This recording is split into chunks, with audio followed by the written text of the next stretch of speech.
Sur la place du Palais Princier, lundi 21 juillet vers 21h, on pouvait croiser des écrivains, des journalistes, des diplomates, des PDG de grandes entreprises, Madame Chirac, Monsieur Masseron et Madame, et des anciens ministres.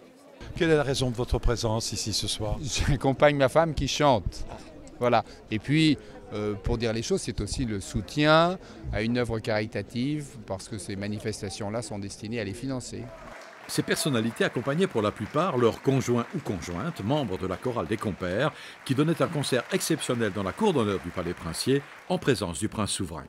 L'idée est venue de Mario Kolayakovo, qui était le directeur financier de la SAGEM, qui, entendant chanter Anne-Marie Raffarin, a eu cette idée de créer une chorale composée de conjoints de personnalités.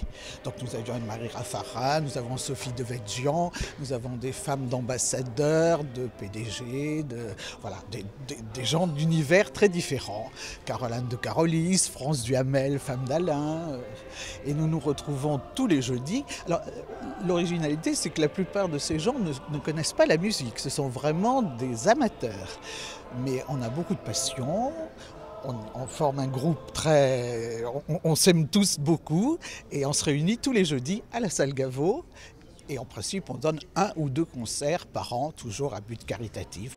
Cette soirée au profit de l'association Mission Enfance a été organisée à l'initiative de Madame Patricia Husson, vice-présidente, et de l'association France Monaco. Mission Enfance est une association, une ONG monégasque qui existe déjà depuis 23 années. Nous avons pour but d'aider à la scolarisation des enfants qui sont dans des pays qui ont été touchés par la guerre, par des désastres économiques ou simplement par la pauvreté.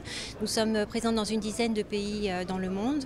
Nous avons des coordinateurs locaux dans chacun de ces pays qui sont un petit peu la courroie de transmission entre le siège social et donc notre équipe dirigeante à Monaco et donc les missions les projets que l'on réalise sur place. Et voilà, donc on fait également du parrainage scolaire, construction d'écoles, formation d'enseignants, et donc c'est très divers et on s'adapte un petit peu aux spécificités et besoins locaux.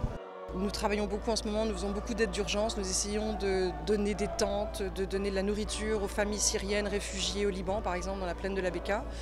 En Irak, nous essayons de soutenir aussi, nous soutenons les familles qui ont fui lors des derniers événements et qui remontent vers le nord de l'Irak, vers le Kurdistan où ils sont accueillis.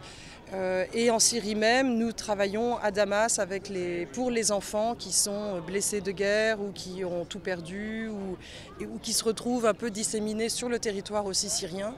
Et ça, c'est la principale cible que nous avons aujourd'hui, avec à côté des constructions d'écoles en Afghanistan. Nous soutenons des centres d'accueil pour enfants, des ludothèques en Colombie, pour lutter contre la violence en Colombie. Nos projets sont toujours, de toute façon, concernent toujours l'éducation et l'enfance. La star mondiale de l'opéra, infiniment sympathique et toujours généreux, Ruggero Raimondi, a participé à cette soirée en interprétant quelques mélodies napolitaines et un extrait de Carmen.